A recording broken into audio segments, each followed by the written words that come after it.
Israel Israel फ़लस्तीन story.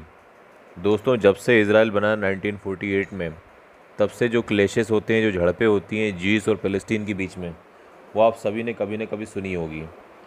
ये Israel और फ़लस्तीन दो देश हैं मिडिल ईस्ट के, जो हमेशा ही किसी न किसी कारण की वजह से न्यूज़ में रहते हैं। कभी मतलब हमास की तरफ से फायरिंग होती है, रॉकेट दागे जाते हैं, कभी इज़राइल की तरफ से दागे जाते हैं। तो आपने कभी न कभी इनको सोशल मीडिया प्लेटफॉर्म पर, न्यूज़ में, व्हाट्सएप ग्रुप पे कभी न कभी ज़रूर इनके बारे में सुना होगा। क्या स्टोरी है इन दोनों देशों की, वो पूरी टाइमलाइन के साथ में मैं आपको बताऊंगा। तो नमस्कार दोस्तों, मैं डॉक्टर रविंद्र मीना आपको एक्सप्लेन करूंगा इन्हीं सब चीज़ों के बारे में। और ऐसी मतलब जो एजुकेशनल वीडियो में आगे भी लाते रहेंगे इन्हीं टाइप के टॉपिक हो, कि जैसे जैसे इंटरनेशनल कोई इवेंट हुआ, कोई इंपॉर्टेंट वो हो। उसी सीरीज़ में ये पहली वीडियो है, तो कोई गलती हो जाए, किसी प्रकार की त्रुटि हो जाए तो माफ़ करिएगा। तो दोस्तों आइए शुरू करते हैं इज़राइल और फ़लस्तीन की स्टोरी बिना किसी फॉर्मेलिटी के साथ। दोस्तों इंट्रोडक्शन बता रहा हूँ। इज़राइल जब से बना है 1948 से, तब केवल एक ही साल ऐसा था 1993 का, जब इज़राइल और फ़लस्तीन काफ़ी क्लोज आए थे। काफ़ी उनके बीच में मतलब जो पीसफुल रिलेशन थे, वरना इतने पीसफुल रिलेशन उनके बीच में, पूरी उनकी हिस्ट्री के बीच में, यहूदी और पैलेस्टीनियन के बीच में कभी भी मतलब जो इतने क्लोज रिलेशन नहीं रहे। केवल इकलौता ऐसा साल है 1993, जब यहूदी और इज़राइल इतने करीब आए हों। हिटलर ने भी ज्यूस के खिलाफ काफ़ी मतलब अत्याचार किया, ठीक है। गैस चैम्बर बनाए थे उसने, और कंसंट्रेशन कैंप बनाए थे। आपने कभी न कभी वर्ल्ड वार 2 की हिस्ट्री में ये सब चीज़ें सुनी होगी। ज्यूस के खिलाफ जो ये अत्याचार है, ये आजकल का नहीं, आजकल की स्टोरी नहीं, हज़ारों सालों से ये चल रहा है दोस्तों। कुछ क्रिश्चियन ऐसा मानते हैं कि जीसस जो थे, ईसा मसीह जो थे, वो ज्यूस फैमिली में पैदा हुए थे, यहूदी फैमिली में पैदा हुए थे। जबकि कुछ क्रिश्चियन ऐसा भी मानते हैं कि जो यहूदी थे, वो मतलब जो ईसा मसीह को मारना चाहते थे, उन्होंने मतलब उनको क्रूसीफाई करवाया, उन्होंने उनको सूली पे चढ़वाया। जो जीसस का एग्जीक्यूशन करवाया, वो यहूदियों ने करवाया। कुछ क्रिश्चियन ऐसा भी मानते हैं, ठीक है। उसके बाद क्रूसेड युद्ध हुए, ठीक है, जिसमें क्रिश्चियनों ने हज़ारों मतलब जो ज्यूस को मारा, ठीक है, हज़ारों ज्यूस का खून बहाया, ठीक है। दोस्तों इसी कड़ी में आते आते सन 1800 तक आते आते ज्यूस को, यहूदियों को ऐसा लगने लगा था कि हमें खुद का अपना एक देश बनाना पड़ेगा। लोगों के अंदर हमारे लिए नफ़रत काफ़ी बढ़ गई है। कोई भी मतलब जो है वर्ल्ड में, कोई भी मतलब जो है हमें प्यार नहीं करता। पूरी दुनिया में सभी लोग हमसे नफ़रत करते हैं, ऐसा उनके मन में ख्याल आने लगे थे। इसी बीच में एक जर्नलिस्ट थे, ऑस्ट्रो हंगेरियन जर्नलिस्ट, जिनका नाम था थियोडर हर्जी। इन्होंने 1856 में एक विचारधारा फैलाई जिसका नाम था जियोनिज़्म। जियोनिज़्म का मतलब होता है यहूदियों के लिए एक सेपरेट कंट्री के निर्माण की विचारधारा। जो लोग ऐसा चाहते थे, जो लोग मतलब जो है इस चीज़ से इत्तेफाक रखते थे, जो लोग थियोडर हर्जी को सपोर्ट करते थे, उन्हें लवर ऑफ जियोन्स भी कहा जाता था उस वक्त, ठीक है। जो लोग ऐसा मानते थे कि हाँ यहूदियों के लिए एक अलग देश होना चाहिए, उन्हें लवर ऑफ जियोन्स के नाम से भी जाना जाता था। फिर दोस्तों इसी कड़ी में सन 1881 तक आते आते बहुत सारे मतलब जो लार्ज स्केल माइग्रेशन हुआ ज्यूस का, यहूदियों का। यहूदी मतलब यूरोप छोड़ के भागने लगे, और वो दुनिया के अलग अलग देशों में, अलग अलग कोनों में जाते थे। लेकिन जो सबसे इम्पोर्टेंट देश था जहाँ पर मतलब सबसे ज़्यादा यहूदी गए, सबसे ज़्यादा जिस देश में शरण ली, वो था पैलेस्टाइन। दोस्तों पैलेस्टाइन उस वक्त ओटोमन एम्पायर के अंडर में था। उसकी जनसंख्या भी इतनी ज़्यादा नहीं थी। जितने भी मतलब यहूदी जो वहाँ पर सेटल होने के लिए आते थे, वो आराम से वहाँ पर सेटल हो जाया करते थे। ज़्यादा क्लेशेस जैसे आजकल झगड़े होते हैं मुस्लिम और यहूदी के बीच में, ऐसे उस वक्त नहीं हुआ करते थे, क्योंकि स्पेस काफ़ी ज़्यादा था। और ये सब दिक्कतें जो आज के टाइम पे पाई जा रही है मुस्लिम और यहूदी के बीच में, उस वक्त नहीं पाई जाती थी। 1881 का दौर था। उस वक्त ना पैलेस्टीन में इज़राइल हुआ करता था, ना गाज़ा हुआ करता था। वो आराम से ये सेटलमेंट मतलब जो है 1881 के बाद तक भी मतलब जो चलता रहा। दोस्तों 1881 से अब हम सीधा जंप करते हैं 1915 पे। 1915 में वर्ल्ड वॉर 1 चल रहा है, विश्व युद्ध 1 चल रहा है, ओटोमन साम्राज्य और ब्रिटिश के बीच में। ब्रिटिश इसमें अरब नेशन का भी सपोर्ट चाहते थे और यहूदियों का भी सपोर्ट चाहते थे। अरब नेशन ये चाहते थे कि ये विश्व युद्ध ख़त्म होने के बाद एक संयुक्त अरब राष्ट्र बनाया जाए, यूनाइटेड अरब नेशन बनाया जाए, ठीक है। और ज्यूस से ये प्रॉमिस कर लिया था ब्रिटिशों ने कि मतलब जो है युद्ध ख़त्म होने के बाद, वर्ल्ड वार ख़त्म होने के बाद, हम यहूदियों के लिए एक अलग देश बनाएंगे। यहूदियों से किया गया ये प्रॉमिस बाल्फोर डिक्लेरेशन के नाम से जाना जाता है। दोस्तों ब्रिटिश लोग जो थे वो यहूदियों का सपोर्ट वर्ल्ड वॉर 1 में इसलिए चाहते थे क्योंकि अमेरिका में बहुत सारी यहूदी पॉपुलेशन रहती है और वो अमेरिका की राजनीति में भी अपना प्रभुत्व जमाना चाहते थे, अपना इन्फ्लुएंस जमाना चाहते थे। ठीक है, ये चीज़ थी जिसके कारण उनको मतलब जो है यहूदी लोगों का सपोर्ट चाहिए था प्रथम विश्व युद्ध में। दोस्तों इसी बीच में ब्रिटिश ने फ्रेंच से भी मतलब बड़ी चालाकी के साथ एक डील कर रखी थी कि वर्ल्ड वॉर 1 जैसे ही ख़त्म होगा ऐसे ही हम जो ऑटोमन साम्राज्य का ये जीता हुआ जो पार्ट है, जो ऑटोमन साम्राज्य का जो हिस्सा है, इसे हम दोनों बराबर 2 पार्ट में बांट लेंगे। आधा पार्ट तुम रख लेना, आधा पार्ट हम रख लेंगे। और ऐसा हुआ भी। वर्ल्ड वॉर ख़त्म होने के बाद आधा हिस्सा ऑटोमन साम्राज्य का ब्रिटिश के अधीन आ गया और आधा फ्रेंच को चला गया। तो जो ब्रिटिश के हिस्से में आया वो पैलेस्टीन वाला हिस्सा था, मतलब जो है अब जो पैलेस्टीन वाला हिस्सा था वो ब्रिटिश के कंट्रोल में आ गया और बाकी सारा मतलब जो है काफ़ी सारा हिस्सा फ्रेंच को भी गया था। दोस्तों इसके बाद से 1918 से लेके 1948 तक, मतलब 1918 से लेकर मतलब जो 1948 तक पूरा पैलेस्टीन ब्रिटिश के कंट्रोल में रहा है।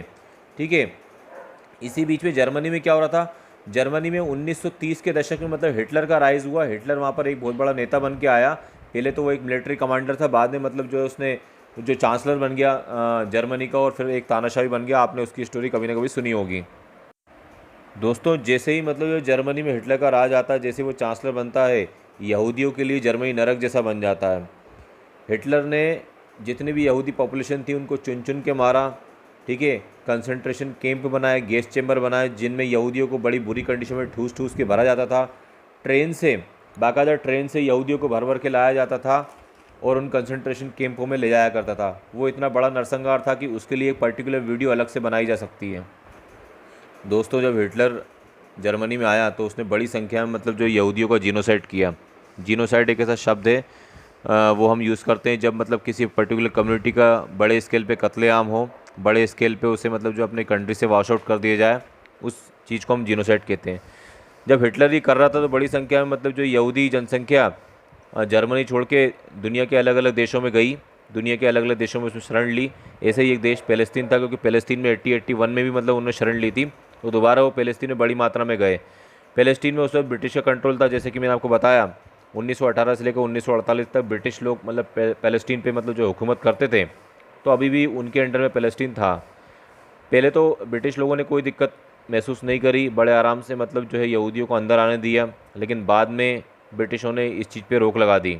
ठीक है, जिसके कारण यहूदियों के अंदर नेशनलिज्म की भावना उत्पन्न हो गई। नेशनलिज्म की भावना उस भावना को कहते हैं कि हमारा एक खुद का देश होना चाहिए, खुद की हमारा राष्ट्र होना चाहिए जिसके अंदर हम रह सके। हम कब तक मतलब ऐसे दूसरों के यहाँ शरण लेते रहेंगे। इस भावना को नेशनलिज्म की भावना कहा जाता है, नेशनलिज्म कहा जाता है।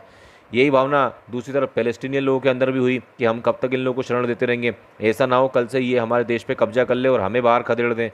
तो इस तरह की भावना यहूदी में भी उत्पन्न हुई थी उस टाइम पे और पैलेस्टीनियन लोगों में भी उत्पन्न हो चुकी थी नेशनलिज्म की भावना। ठीक है दोस्तों, अब माहौल ऐसा आ गया था कि अब मुस्लिम लोगों और यहूदियों के बीच में झड़पें होना चालू हो गई थी। 80-81 वाला दौर नहीं था कि जनसंख्या कम थी तो आराम से यहूदी आके बस जाया करते थे। अब 1940 का दौर चल रहा था। जैसे जैसे मतलब वहाँ से यहूदी मतलब जो जर्मनी से दुनिया के अलग अलग देशों में भागते थे, ऐसे पैलेस्टीन में मतलब आके शरण लेते थे, तो यहाँ के जो पैलेस्टीन के मुस्लिम समुदाय है और यहूदियों के बीच में झड़पें होना आम बात हो गई थी। उनके बीच में टेंशन्स बढ़ने लगी थी। आए दिन कुछ ना कुछ मतलब जो है झगड़े फसाद होते रहते थे। लेकिन उस वक्त तक ये पैलेस्टीन जो है ब्रिटिश साम्राज्य के अधीन था, इसलिए ब्रिटिश इन दोनों के बीच में मतलब जो है कैसे ना कैसे करके समझौता करवाता रहता था। लेकिन वो भी कब तक समझौता करवाता, वो भी उसको भी एक दिन इन सब चीज़ों से थकना ही था।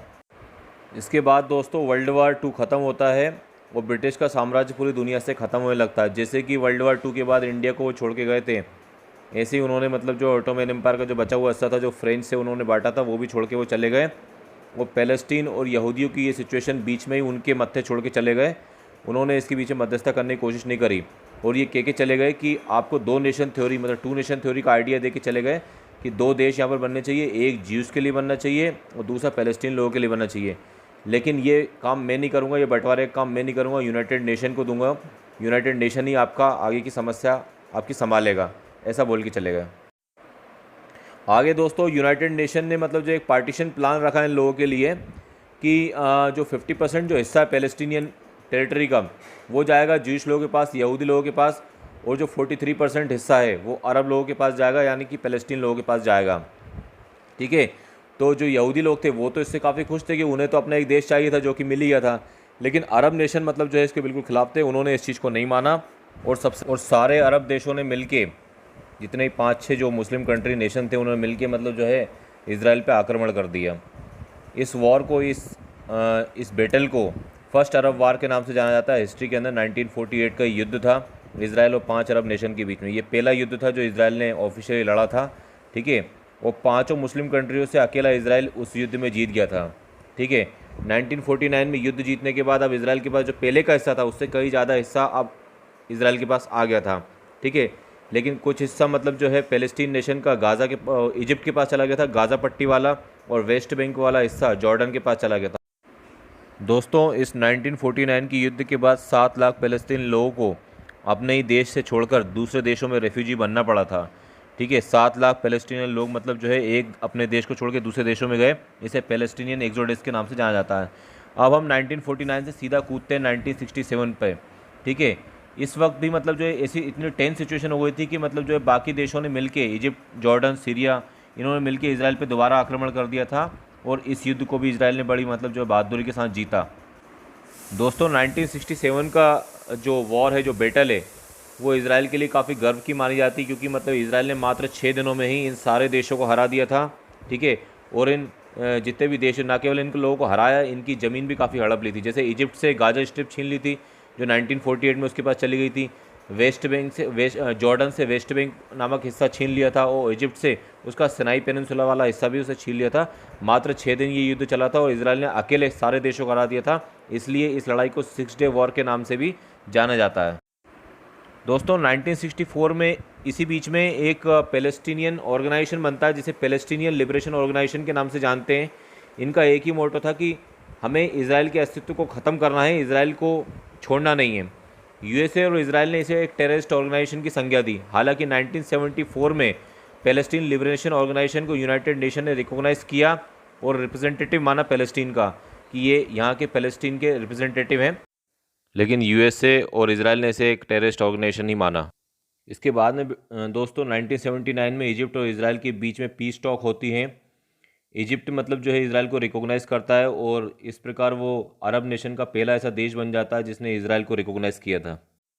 इस पीस टॉक का निष्कर्ष ये निकलता है कि जो इसराइल था उसने जो सिनाई पेनिनसुला जो कब्जा लिया था इजिप्ट का हिस्सा, वो उसे वापस कर देता है, और इसराइल जो है वो इजिप्ट जो है इसराइल को रिकॉग्नाइज़ कर देता है। इस प्रकार पहला ऐसा नेशन बन जाता है अरब नेशन का जिसने इसराइल को मान्यता दी।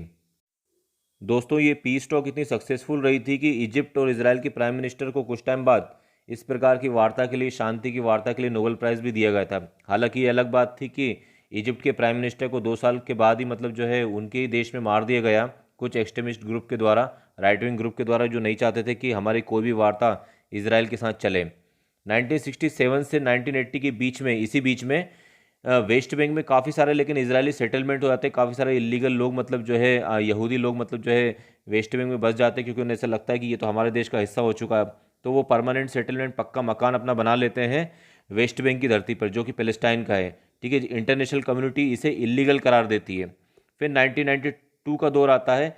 इसराइल के पास एक बहुत ही अच्छा प्राइम मिनिस्टर आता है जिसका नाम रहता है यिtzhak रबीन, ठीक है। ये कहता है कि पीएलओ ऑर्गेनाइजेशन एक टेररिस्ट ऑर्गेनाइजेशन नहीं है, ये तो केवल अपने लोगों को रिप्रेजेंट कर रही है। तो मैंने जैसा वीडियो की स्टार्टिंग में आपको बताया था कि 1993 का वो दौर जब इसराइल और पैलेस्टीन काफ़ी करीब आ गए थे, इसराइल को भी एक अच्छे प्राइम मिनिस्टर मिल गए थे, यिtzhak रबीन, जो मतलब समझौता करना चाहते थे पीएलओ के साथ। उन्होंने बता दिया कि पीएलओ एक टेररिस्ट ऑर्गेनाइजेशन नहीं है, ये तो केवल अपने लोगों को रिप्रेजेंट करना चाहते हैं, ये तो अपने हक की बात कर रहे हैं, ठीक है। और मतलब जो है पैलेस्टीन में भी एक समझदार नेता था जिसका नाम था यासिर अराफात। दोनों के बीच में मुलाकात हुई। इसराइल और पैलेस्टीन आपस में मतलब जो है एक मंच पर आए और उन्होंने एक अकॉर्ड साइन किया जिसे ओस्लो अकॉर्ड के नाम से जाना जाता है। ओस्लो अकॉर्ड 1993 का एकमात्र ऐसा समझौता है जिसने इसराइल और पैलेस्टीन को एक ही मंच पे काफ़ी इतने करीब लाया हो। दोनों के रिलेशन काफ़ी मतलब जो है सुधर गए थे, काफ़ी एक दूसरे के क्लोज हो गए थे उस वक्त, और रिश्ते काफ़ी हद तक सुधर चुके थे। लेकिन ऐसा एक ही बार हुआ था 1993 में, ओस्लो अकॉर्ड के दौरान। दोस्तों, फिर 1994 में पहली बार मतलब पैलेस्टीन गवर्नमेंट बनी पीएलओ के अंडर में। इसे पैलेस्टीन नेशनल अथॉरिटी का नाम दिया गया, ठीक है। लेकिन पैलेस्टीन एक टेरिटरी के फॉर्म में एक बहुत ही छोटे छोटे टुकड़े थे जो कि मतलब अलग अलग हिस्सों में बटे हुए थे। आसपास मतलब यहूदी जनसंख्या थी, उसके बीच में आइलैंड की तरह मतलब पेचेस की तरह ये इनके टुकड़े आते थे। पैलेस्टीनियन पॉपुलेशन के, पैलेस्टीनियन देश के, ठीक है। फिर एक घटना हुई 1995 में, मैंने आपको बताया 1993 में ओस्लो एकॉर्ड हुआ था यासिर अराफात और यित्जक रबीन के बीच में। यित्जक रबीन उस वक्त के मतलब जो इसराइल के प्राइम मिनिस्टर थे, उन्हें गोली मार दी गई, उन्हें असेसिनेट कर दिया गया 1995 में। राइट विंग के जो लोग थे, जो ऑर्थोडॉक्स थे इसराइल के अंदर, जो ज्यूज थे, जो यहूदी थे, जो कट्टरपंथी यहूदी थे, उन्हें गोली मार दी, पॉइंट ब्लैंक रेंज से गोली मारी गई और उनका कत्ल कर दिया गया। इससे पहले मैंने आपको बताया कि इजिप्ट के प्राइम मिनिस्टर का कत्ल कर दिया गया था 1979 में, क्योंकि उनने मतलब जो है इजरायली प्राइम मिनिस्टर के साथ वार्ता करी थी, पीस टॉक करी थी। इस प्रकार इन्हें भी गोली मार दी गई थी। दूसरी तरफ पैलेस्टाइन में एक हमास नाम का ग्रुप एक्टिव होने लगा, ठीक है। और ये पीएलओ के जो गतिविधियाँ थी, जो उसकी एक्टिविटी थी, उसके अगेंस्ट था। वो पीएलओ के इस बात से अगेंस्ट था कि आप मतलब जो है इसराइल से शांति वार्ता क्यों कर रहे हो, ठीक है। काफ़ी लोग इसे टेररिस्ट ऑर्गेनाइजेशन की संज्ञा देने लगे थे। इसराइल तो इसे टेररिस्ट ऑर्गेनाइजेशन ही मानता है। 1995 का दौर था। 1995 के बाद से मतलब जो वायलेंस फिर बढ़ने लगी, ठीक है।